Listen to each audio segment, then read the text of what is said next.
You're listening to The World at 8 with Lynne Mozart.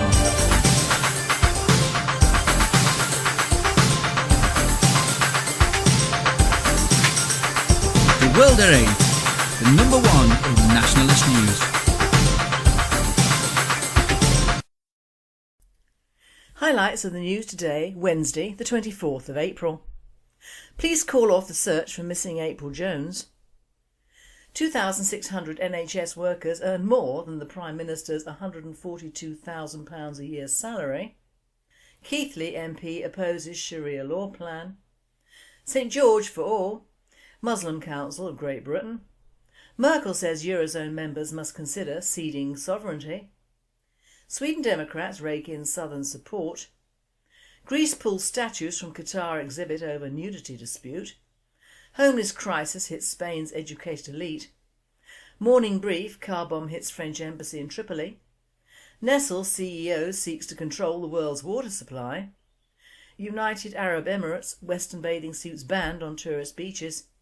Thought for the day, a Sharia state in the making.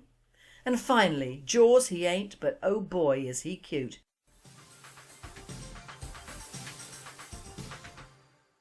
UK news. Police call off the search for missing April Jones. The desperate search for missing schoolgirl April Jones has been officially called off, with officers failing to locate the 5-year-old despite one of the largest searches in UK history. April was last seen almost 7 months ago playing on her bicycle near her home in Machynlleth, Powys last October. Her disappearance prompted a huge outpouring of support for her family, with hundreds of people joining in one of the largest hunts in British history. But Dyfed-Powys Police on Sunday announced the exhaustive search operation had drawn to a close after checks of specific areas of land were completed last Friday. Detectives have charged Mark Bridger, 47, with child abduction, perverting the course of justice and murder. Bridger, who denies the charges, is due to appear at Mould Crown Court next week. This presenter says, "I still see a roadside with ferns and a hidden part of a ditch. But as Bridger denies being the murderer, he either genuinely doesn't know where April is or will never admit it. It is all very sad for her family." 2,600 NHS workers earn more than the Prime Minister's £142,000 a year salary. Nearly 8,000 NHS staff were paid a 6-figure salary last year, with 1 in 3 earning more than the Prime Minister. The generous payments show that the NHS's £20 billion efficiency programme has done little to dent the inflated pay of many hospital managers and consultants. Around 7,800 of health service bosses were paid more than £100,000 last year, of which around 2,600 earn more than David Cameron's salary. The highest paid executive took home £340,000, almost 16 times the pay of ward nurses, who often get just £21,388 a year. World at 8 says, "I worked for a pharmaceutical company once who employed qualified doctors, but they left us after a couple of years to make more money out of the NHS. I do know of some others who have been non-medical and not qualified, making obscene amounts of money in hospital management. One has to argue that in the case of some ward nurses they can't even speak English, so don't justify salary increases across the board, but it does seem unbalanced." Keighley MP opposes Sharia law plan. Keighley MP Chris Hopkins, Conservative, plans a Commons debate to put ministers on the spot over the future of courts that follow Islamic religious law. He will urge the government to rule out any sponsoring of Sharia courts following controversy over talks in Bradford. The Bradford Council for Mosques is in talks to start up a Sharia panel that would offer advice and deal with legal issues in the Muslim community. It's called for Sharia councils to be better resourced and recognised by the government. In February, a judge agreed to refer a divorce dispute between a Jewish couple to a religious court, Beth Din, or Jewish court. Now Mr Hopkins will seek government guarantees as well as attempting to trigger a wider debate about Sharia law. St George for all, Muslim Council of Britain. Time to reclaim St George's Day for all English, say leading faith figures. Their message is for once unified and with a distinct order: unite and conquer. The message is, St George should be a figure of national unity and pride. That's why we, a coalition of English faith groups and campaigners, are reclaiming England's patron saint and demanding he becomes representative of all English peoples. We demand him back from those who promote racism and extremism, and from those who say that St George can only represent a single ethnic group. We want to promote a new, relaxed and confident English national identity. A place where a hijab is as welcome as bangers and mash, and no one is attacked for their race, religion or lack thereof, or any other belief.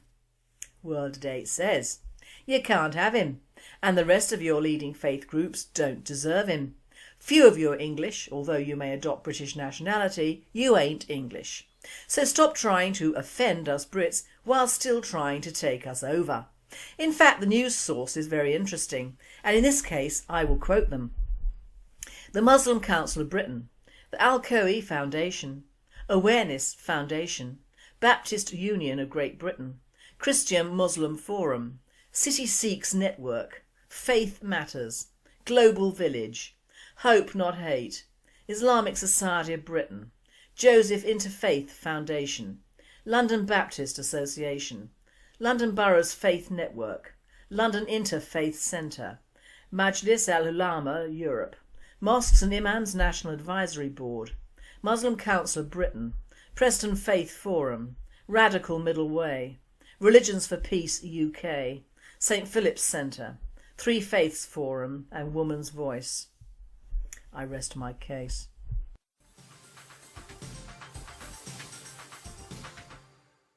European news. Merkel says Eurozone members must consider ceding sovereignty.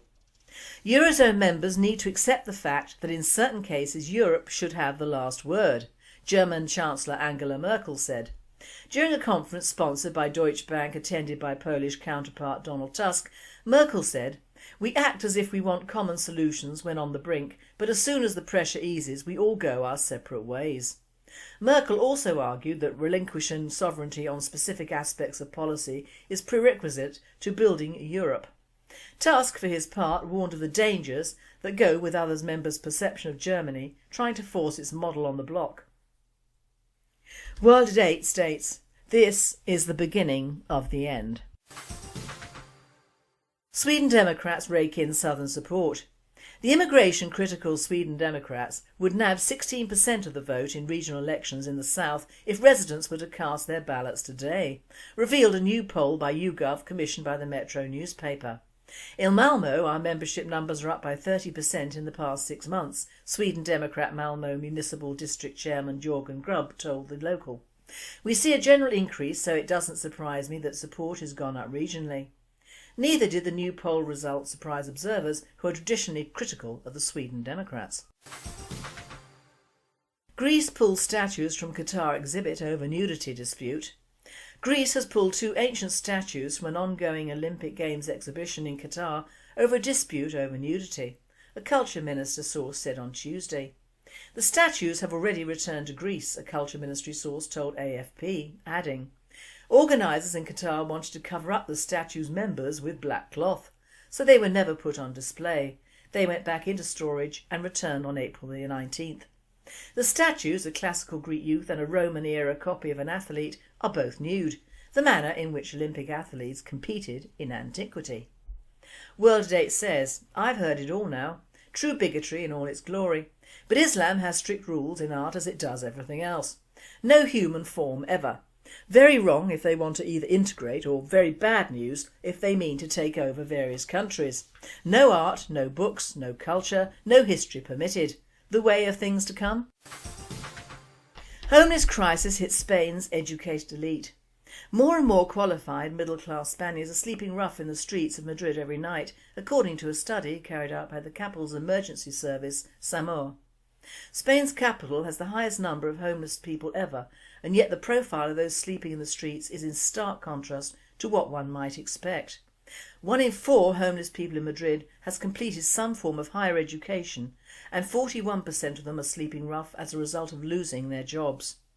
Only 6.4% are addicted to drugs and just 21% have a problem with alcohol.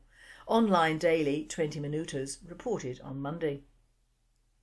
Madrid's emergency service SAMUR has found most of the newest homeless people in the capital are either middle class or lower middle class who have been affected by Spain's financial crisis.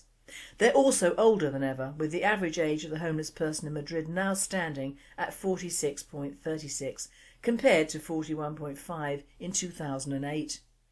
They haven't given up hope though. World Date states things were better for these liberals under Franco, although they would never have thought it at the time.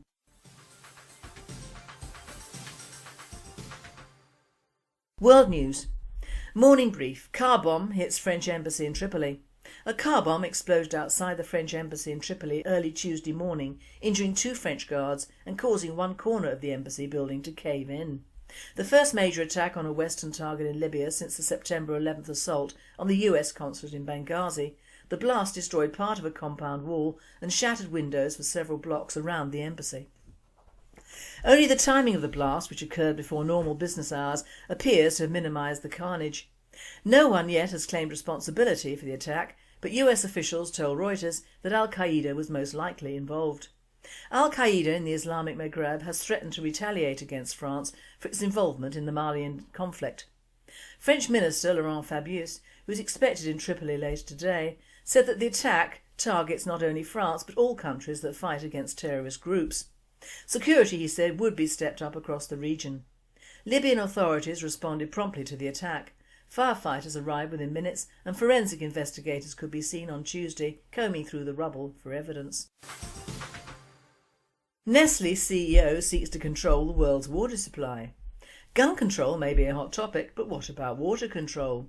Recent comments from Nestle's CEO Peter Breivik imply that the world's water will soon come under the control of corporations like his. Breivik makes the astonishing claim that water is not a human right, but should be managed by business people and governing bodies. He wants water controlled, privatised and delegated in a way that sustains the planet. Water control hitting the United States, all of this means that Breivik's future plans include monitoring and controlling the amount of water people use. One day cities and towns may be forced by international law to limit each household to a set amount of water. People who have to obtain permits to dig wells or pay fines for collecting rainwater. Laws like these are already in motion in the United States. United Arab Emirates. Western bathing suits banned on tourist beaches. United Arab Emirates authorities have banned women's bikinis and tight bathing suits for men on public beaches. UAE Daily, the National, reported on Tuesday. Large seaside billboards have sprung up recently near Western tourist hotels, reminding everyone to respect public morals and dress modestly or incur a fine.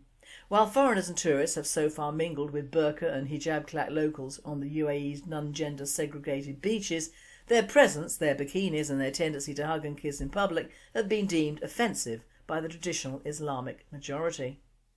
The local population reportedly welcomed the Western bathing suit ban. "I'm absolutely in favour of banning bikinis because they are not respectful of our beaches," Hessa Ahmed, a wife and mother of 2, told the National. She once fled the beach with her children when a Western couple lay down nearby. "She was wearing a two-piece and I was afraid she might take her top off. I didn't want my children seeing such obscenities," Ahmed said. While the Emirates want to attract international tourists and investments, they must take into account their traditional population, which is unprepared for coexistence with other non-Muslim cultures. A recent survey shows 6 out of 10 citizens believe foreigners do not respect local values, and a December 2012 Twitter campaign called for ad hoc legislation forcing non-Muslims to dress modestly. World Today comments, "In some awful way I can understand this, as we are strangers in their countries. But if only they would observe the same rule in Western countries, where non-Islamic people don't like the hijab or national dress of their non-tourists, which scare young children, or mosques, food, shops or in fact anything non-Christian or non-English, which they still insist on doing. It should work both ways. At least our tourists go home."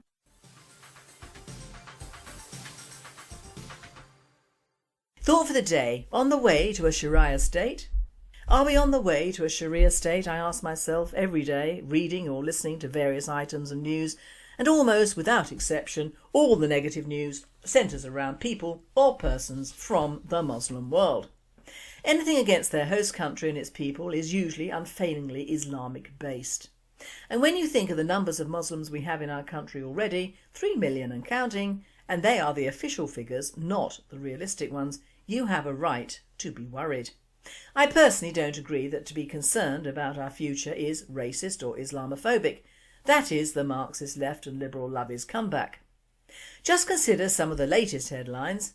Bombings in Boston, new arrests for Muslim sexual underage grooming, rapes of very young children, and they have even intruded on our age-old sport of horse racing in the form of trainer Mahmoud al-Zaruni accepting responsibility for the fact that 11 horses from the stable, including unbeaten Certify and Gold Cup runner Opinion Poll, have tested positive for anabolic steroids, with a slightly lame explanation that he didn't realise he was doing anything wrong because the horses were out of competition.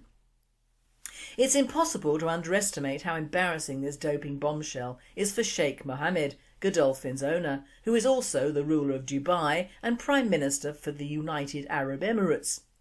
Zaruni will take the hefty rap for this, but it's well known in racing circles that nothing goes on in the Godolphin stables that the Sheikh, known as the boss, doesn't know about. But money is money and shite walks. Many will think I'm anti-Islam, and you'd be right, I am. It has no place in any civilised country or society today, which could explain why all the countries and peoples Islam has taken over or converted remain third world countries, and their people get the hell out of Dodge, usually to the Western Hemisphere, to escape the constraints that Islam puts on them, and in a sick way to spread this evil religion even further. Now we come to the Sharia courts debate, and although the report I'm reading is from the Gatestone Institute webpage, I did watch this programme on the 22nd of April this week. The documentary Secrets of Britain's Sharia Courts was filmed by the BBC and is a documentary secretly filmed inside several of the 85 Islamic Sharia courts operating in Britain, which has exposed the systematic discrimination that many women are suffering at the hands of Muslim jurists. Gatestone states that the undercover investigation proves what has long been suspected, namely that Sharia courts which operate in mosques and houses across Britain routinely issue rulings on domestic and marital issues according to Islamic Sharia law that are at odds with British law. Although Sharia rulings are not legally binding, those subject to the rulings often feel obliged to obey them as a matter of religious belief, or because of pressure from family and community members to do so. The documentary contends that Sharia courts run by Muslim judges known as Qadi are putting women at risk of violence from abusive husbands by pressuring them to stay in abusive marriages. In one case, the BBC secretly filmed proceedings at the Islamic Sharia Council in Leyton, a heavily Islamised area in East London. While there, a BBC reporter met Sonia, a Muslim woman from Leeds, who has suffered extreme physical abuse from her husband. When Sonia had obtained a civil divorce, the courts allowed her husband only indirect access to the children. After Sonia threatened to contact the police, the Leyton Sharia Council dropped its demand. Reflecting on the court case, Sonia said, "I couldn't bear the thought of such a violent person having my children. What was shocking was when I explained to them why he should not have that access to the children. Their reaction was, well, you cannot go against what Islam says." In another case, a Muslim convert from Bristol named Cara contacted the Leyton Sharia Council for a divorce. Cara, who met her husband at university, had been persuaded to have only a Sharia marriage. After the wedding, she was abused by her husband, who allegedly controlled her by taking all of her earnings. After he brought prostitutes to their home, Cara ran away to a shelter. The BBC then sent an undercover reporter to the Leyton Sharia Council to see what advice its members would give a vulnerable female client. Her story was that her husband was hitting her. During the proceedings, the secret recordings show that Sarhaib Hassan, a senior member of the Leyton Sharia Council, told the undercover reporter that going to the police would result in her having to go to a shelter, which he said was a very bad option. Hassan suggested she should ask herself if the violence was due to her own actions, then urged her to redouble her efforts to be a good wife by cooking and cleaning for her husband. The BBC also filmed proceedings at Sharia Council Dewsbury, a city in West Yorkshire that is a magnet for Muslim immigration. Islamists have promised to turn Dewsbury into an independent Islamic state ruled by Sharia law and entirely apart from British jurisprudence. Incidentally, the Sharia Council of Dewsbury used to be a public house. Also, Dewsbury used to be known as Dewsbury because of the high Jewish population in the 50s. Now, one of the main points about these courts is that they run a parallel quasi-legal system alongside the British legal system, and no country can run two legal systems. It just shouldn't be allowed to coexist. That point, more than the plight of these Muslim women, is what should be broadcast loud and clear. There is an elephant in the room here, again along with the sexual grooming of children. These Muslim women, although they have my sympathy as a woman, know the culture they're born into, and moving from one country to another doesn't stop it. The BBC showed the secret footage to the head of the Crown Prosecution Service in northwestern England, Nazir Afzal, a Muslim who has spoken out against honour-based domestic violence. He said he was disappointed but not surprised by what he had seen. Referring to the Sharia courts, Afzal said, "Most of them are fine, absolutely fine, but there are some who are putting women at risk, and doing so for ridiculous reasons, namely that they are somehow responsible for the abuse they're suffering." Now, I've seen Afzal in action and he is extremely clever. He states and agrees with the obvious but leaves out the main point of the problem, that it is the people of his religion that are the cause of many troubles in this country. He has slid out of any real action on the Muslim grooming cases, which occurred mainly underneath his nose, stating it was an Asian problem that did sometimes involve Muslims from certain communities. He has done the same with these illegal courts by understating that most are fine but some let down the women, and he is disappointed by that. He can't say what we Indigenous peoples want him to say, but why not? Because he was voted into office by his own, and he is a Muslim. So how can he turn against his own people the way that we white Christians can and do? Muslims are not like us. In no way, however charming they may be, they will always be Muslims, and that is a form of slavery to their so-called prophet and his methodology for life. It should be no surprise to either the BBC or indeed us that these Islamic courts are havens for male chauvinist pigs, and you have to remember that I'm not a woman's libber, but I am a woman, and I can see the terrible difficulties that Muslim women have to put up with. And words fail me as to the reasons why many European women convert to this repressive and cruel way of life. It is WYSIWYG. What you see is what you get. Gatestone continues. Under the Arbitration Act 1996, Sharia courts in Britain, home to a sizable Muslim population of nearly 3 million, are legally recognised as providing a form of alternative dispute resolution. In addition to marital disputes, Sharia courts rule in conflicts over inheritance, contractual disagreements between Muslim landlords and tenants, and sometimes between employees and their employer. But Sharia courts have long been accused of discriminating against women. In the case of divorce, for example, men and women are treated differently. When a man has initiated a divorce, the procedure is called talaq. When a woman has initiated a divorce, it is called khula. With an Islamic marriage, a man can initiate the divorce from his wife by pronouncing the so-called triple talaq: I divorce you, I divorce you, I divorce you. By contrast, the only way for women to divorce their husbands is through the use of Sharia councils. Women are required to produce 2 male witnesses and, while a man pays nothing, an Islamic divorce costs a woman at least £400. The British Parliament held its first ever full parliamentary debate on the issue of Sharia courts in October 2012, after the Baroness Cox, who has long campaigned against the spread of Islamic law in Britain, presented a bill in the House of Lords that would specifically limit the activities of Sharia courts and explicitly require them to uphold equality laws, including women's rights. The so-called Arbitration and Mediation Services Equality Bill, currently moving through the legislative process, would also make it a criminal offence, punishable by 5 years in prison, for anyone forcefully to claim or imply that Sharia courts or councils have legal jurisdiction over British family or criminal law. Baroness Cox told the House of Lords about Sharia law cases she had encountered, including that of a woman who had been admitted to hospital by her violent husband, and who had left her for another woman but still denied her religious divorce so she could remarry. Another woman was forced to travel to Jordan to seek permission to remarry from a 7-year-old boy she'd never met because she had no other male relatives. A third woman who came to see her was so afraid of being seen going to the Sharia court that she hid behind a tree. There is a telling sentence coming up, and it is, another woman told Baroness Cox, "I feel betrayed by Britain. I come to this country to get away from all of this, but the situation is worse here than in my country of origin." What is interesting is that in so many of these Sharia court divorces or disputes, the man involved has already gone back to Pakistan and remarried, or simply vanished. Now, are these the people who come here as asylum seekers or progeny of same? If so, asylum from what? as they appear to happily travel from our country back to their homeland or spiritual base, quite regularly taking holidays and marriage breaks. What is the point in them coming here at all, if you might say, apart from the woman who felt betrayed by Britain? It ain't our fault, matey. If I had my way, I wouldn't allow any of you in this country in the first place, let alone after 9/11. And if she came to this country to escape all this, then her husband or father is more accommodating than the majority. Why didn't she stay in her own country and try to alter that social structure and culture? These thickets don't seem to know that if you vote your own in and breed yet more little Muslims, you're just putting in place more obstacles to ever being emancipated.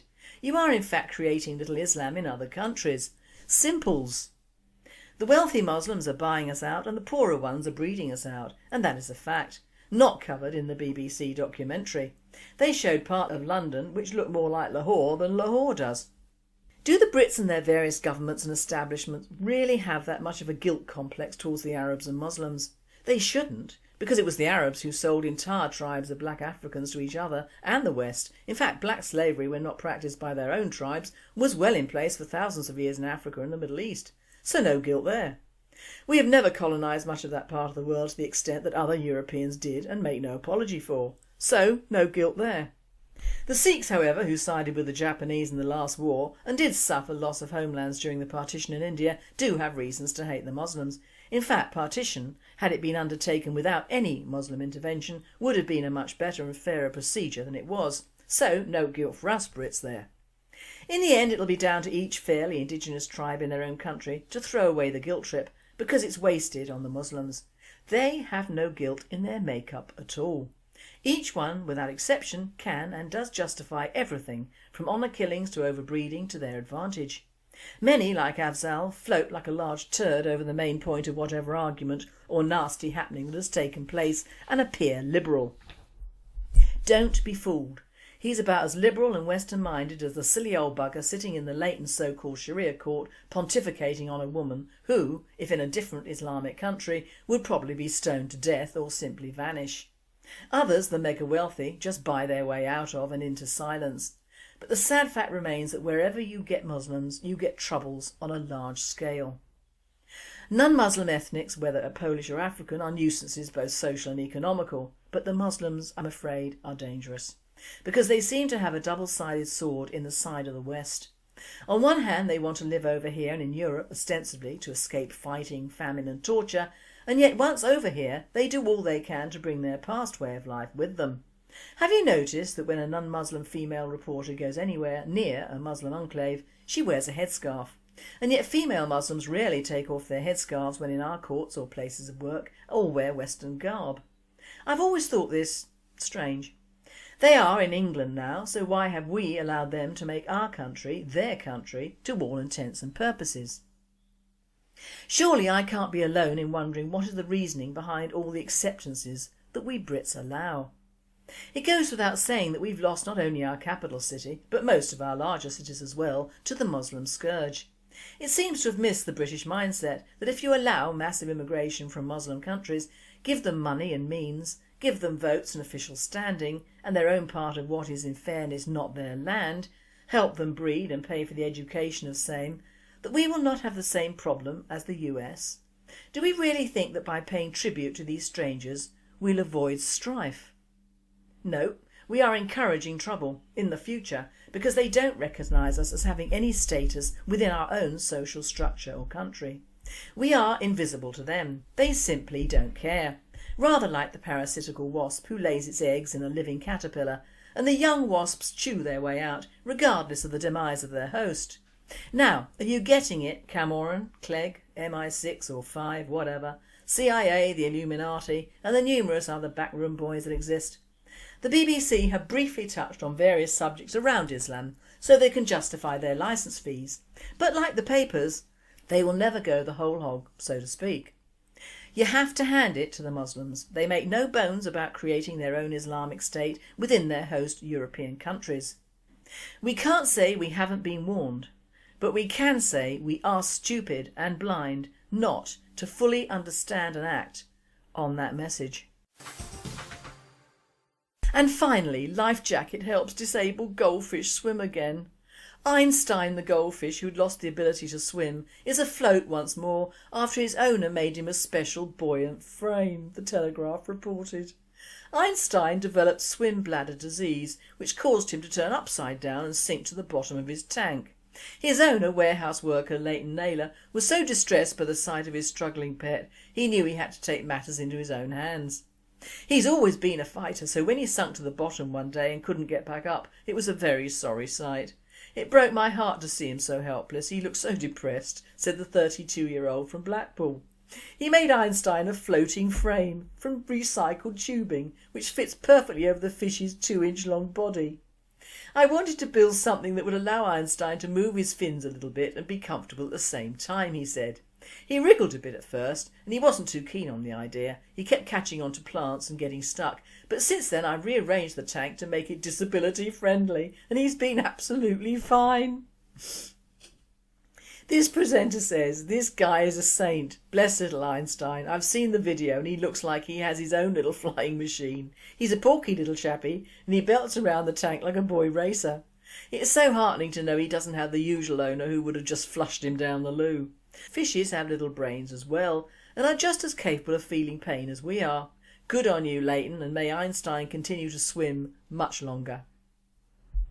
You've been listening to The World at 8. I am Lynne Mozart and I wish you all a very good night.